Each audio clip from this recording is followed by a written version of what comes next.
देखते हैं कि हमें इस न्यूमेरिकल की स्टेटमेंट के अंदर में क्या कहा जा रहा है। ठीक है, सबसे पहले ये स्टेटमेंट समझते हैं और उसके बाद हम इस न्यूमेरिकल का जो सोल्यूशन है वो करेंगे। ठीक है जी, तो कहते हैं ट्रांसफर वेव्स प्रोड्यूस, कहते हैं हमने क्या किया कि एक ट्रांसफर वेव्स जो है वो पैदा की है ऑन अ स्प्रिंग, स्प्रिंग के अंदर पैदा की है, हैज़ अ फ्रीक्वेंसी, और उस स्प्रिंग के अंदर जो फ्रीक्वेंसी है, ठीक है, वो कितनी है हमारे पास, वो है जी 190 हर्ट्ज। ठीक है जी, यानी कि 190 हर्ट्ज हाँ जो है वो फ्रीक्वेंसी है उसकी स्प्रिंग के अंदर। और कहते हैं एंड ट्रेवल्स, और फिर ये जो वेव्स हमने पैदा किए हैं एक ट्रांसफर वेव्स, वो सफ़र करती है along the length of the spring, यानी स्प्रिंग की लेंथ के अलोंग जो है वो सफ़र करती है। और वो सफ़र कितनी करती है, वो कहते हैं जी 90 मीटर का डिस्टेंस जो है वो कवर करती है। ठीक है वेव्स, और ये इतना जो डिस्टेंस कवर किया उसने वो कितनी देर में किया है, 0.5 सेकंड के अंदर। ठीक है जी, हमें इस स्टेटमेंट के अंदर सबसे पहले तो गिवन है जी फ्रीक्वेंसी।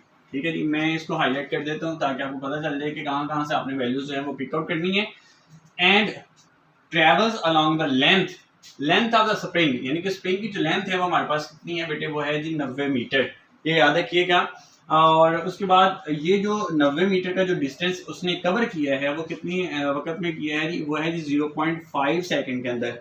बेटा ये जो है हमारे पास वैल्यू ये स्मॉल टी की है, यानी कि टाइम टेकन की है, कितना वक्त लिया है उसने।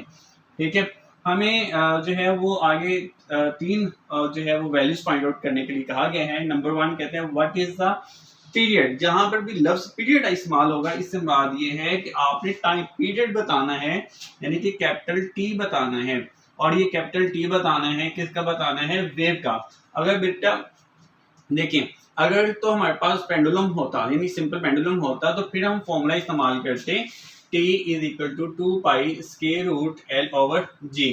तो बेटे अब यहाँ पे हमें वेव गिवन है, टाइम जो पीरियड हमने फाइंड आउट करने हैं वो टाइम जो उसका सिंपल पेंडुलम का नहीं है, इसलिए हमने ये वाला फॉर्मूला इस्तेमाल नहीं करना, तो इसको भूल जाना है। ठीक है जी, उसके बाद क्या है, कहते हैं नंबर 2 में what is the speed of the waves, और फिर हमने नंबर 2 में क्या बताना है जी, वेव की स्पीड बतानी है। तो स्पीड को बेटे हम किससे ज़ाहिर करते हैं जी, v से।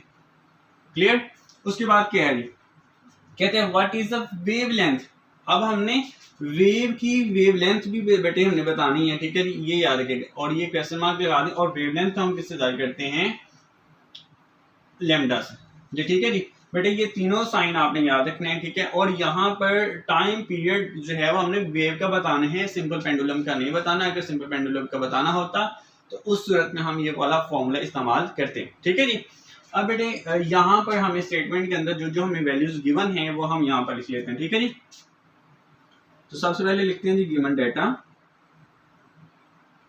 गिवन डेटा में बेटे हमारे पास है जी, सबसे पहले है जी फ्रीक्वेंसी, और फ्रीक्वेंसी हमारे पास 190 हर्ट्ज है। ठीक है जी, उसके बाद कहते हैं कि जो वेव्स पैदा हुई थी उसने डिस्टेंस कितना कवर किया। तो बेटे डिस्टेंस को हम एस से ज़ाहिर करेंगे, यहाँ पर डी से भी रिप्रेजेंट किया जा सकता है, बट मैं एस से ज़ाहिर करूंगा। ठीक है जी, तो S is equal to 90 metre. अब देखिए बेटे हमें जो है वो लेंथ जो है स्प्रिंग की वो मीटर में गिवन है, सेंटीमीटर में गिवन नहीं है, तो इसलिए इसको चेंज नहीं करना। ठीक है, इसका यूनिट चेंज नहीं करना। उसके बाद हमें बेटे टाइम कितना गिवन है, टी, वो है जी हमारे पास 0.5 सेकेंड जी। ठीक है बेटे, अब उसके बाद तीन चीजें हमने बेटे फाइंड आउट करनी थी, तो यहाँ पर हम प्रॉपर हेडिंग बना देंगे to find. Number 1 capital T बेटे फाइंड आउट करना है, और नंबर 2 में हमने v फाइंड आउट करना है, और नंबर 3 में बेटे हमने वेवलेंथ बतानी है वेव की।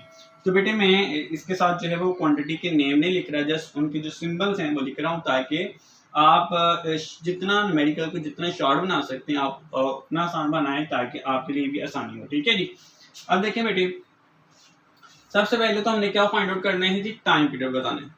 अब बेटे यहाँ पर तो ये वाला फॉर्मूला नहीं लगना, अब और कौन सा फॉर्मूला लगेगा, तो बेटे यहाँ पर जो फॉर्मूला इस्तेमाल करेंगे वो करेंगे T is equal to 1/f।